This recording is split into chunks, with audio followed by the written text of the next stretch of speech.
What's going on, everybody? Mortem here, this time bringing you some huge news about Avowed, Obsidian's genre shift for Pillars of Eternity, and I'm really excited to actually make this video because the recent Gamescom showcase that they did that I've been waiting all week for myself finally happened, and it was worth the wait, in my opinion at least, because they dropped some very, very cool stuff. Now, I want to kick this off with what I would say is the most important reveal of the entire thing, because they confirmed that Avowed actually takes place after Pillars of Eternity 2. And we know that specifically because in their showcase, they talked a lot about the god Aothis and the events at Ukaizo, which formed the end game for Pillars of Eternity 2. So we now know that this game happens afterwards, and we even saw some of the ramifications from it in the quest they did. And the method of delivery, so to speak, for the nature of all these reveals was through a godlike that we have not seen before, a godlike of Aothis. Now, for those unaware, godlike are effectively like divine children. The gods give unborn children of all different races what they call a chime, and that effectively turns them into a representation of whatever god did that. And here we see a godlike of Aothis, which has not made an appearance in other games anywhere, so this is a huge deal because of the impact that Aothis had on the entire world at the end of Pillars of Eternity 2. So some minor spoilers for that game here, but if you're unaware, basically what happened is that the god Aothis halted the cycle of rebirth and reincarnation by destroying a bunch of metaphysical machinery that was controlling the process, or guiding the flow of it, if you want to get a little more specific. But it had been doing so for so long that the wheel could not function without this very real machinery anymore. And he did this because the entirety of it was sort of built on a lie that you uncover over the story of those games. But the big thing here is simply that had like earth-shattering levels of implication, and the fact that Avowed is not only set after that, but appears to be directly dealing with the consequences of that, makes me so much more interested in this game than I already was, and I was already pretty interested just because it was Pillars of Eternity. So if you couldn't tell by the nature of this video, I'm very excited about that. Easily the biggest thing about this update. But they did cover a whole lot of other stuff, so let's get into that as well. Now, right away, this gameplay showcase is effectively a quest towards the beginning of the game that they described as the first dungeon. We are there looking for a missing expedition, which is why we're interacting with the Oracle here, or the godlike of Aothis.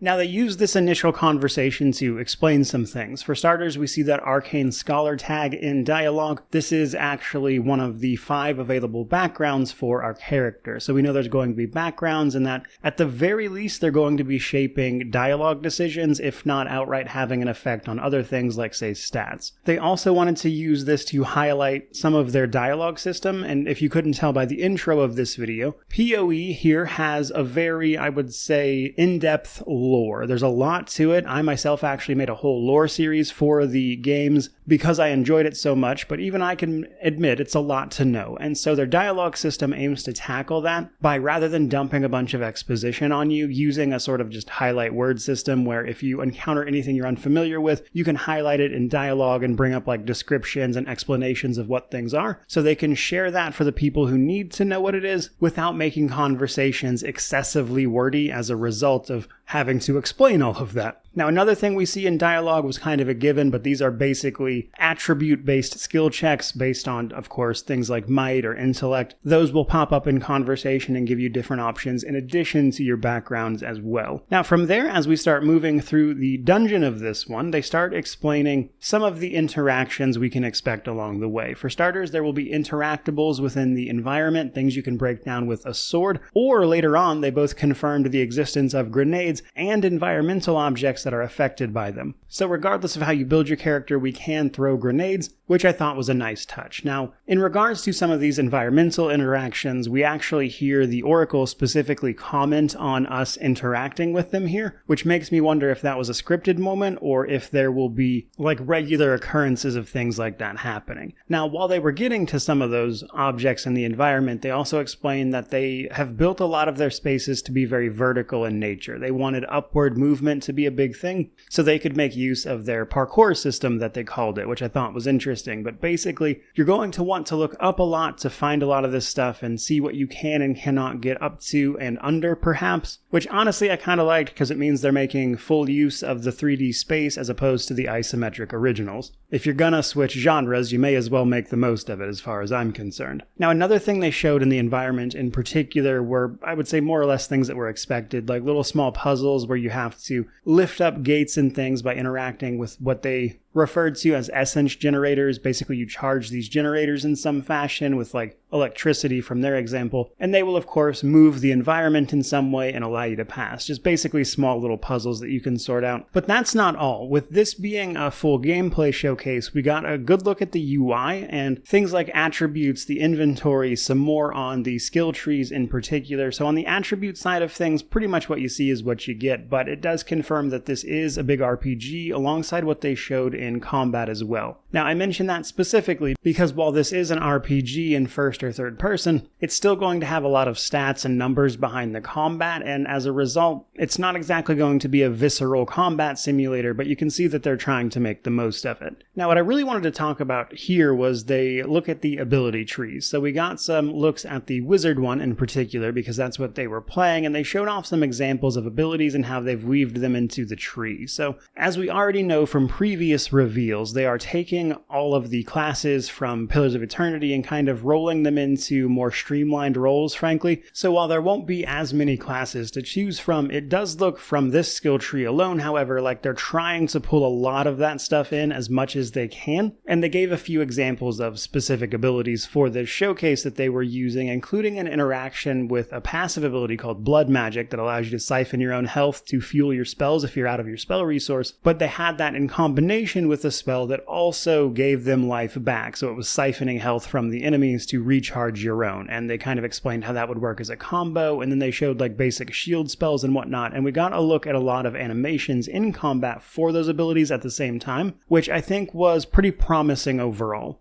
But obviously, without seeing the other skill trees and everything we could get up to, it's hard to say definitively there. But let's talk a little bit about what they showed in combat here. So right away, we see them perform a sneak attack with what I can only describe as like a Halo energy sword. But we also get to see them engaging in combat in full motion. That is to say, everything is moving. We get to see how the companion that you have with you interacts and can combo off of your abilities and also interact with the environment on their own in some ways, as we see Kai here burn down a barrier at one point. But a lot of the combat really seemed to come down to combos from both you and the enemy as well. So in multiple instances, we saw enemies healing up other enemies, meaning that you have to take down the healer so they're not just perpetually healing their charges up to full, while also dealing with other enemies surrounding and coming at you with their own abilities. So that's a big part of that. But on the player side of things, this comes down to weaving whatever your chosen weapon style is with, of course, your actual abilities. Now, from the UI here, it looked like you had 4 active abilities, but I don't know how set in stone that is, or if the UI for PC will be the same, etc. So it's not like that is definitive, but that is what we saw here. But while this was pretty early in the game, we saw enemies doing things like using shields. You have to power attack your way through, and another thing you could do was build up a stun meter on larger enemies in particular that once full, you could then execute a special attack on.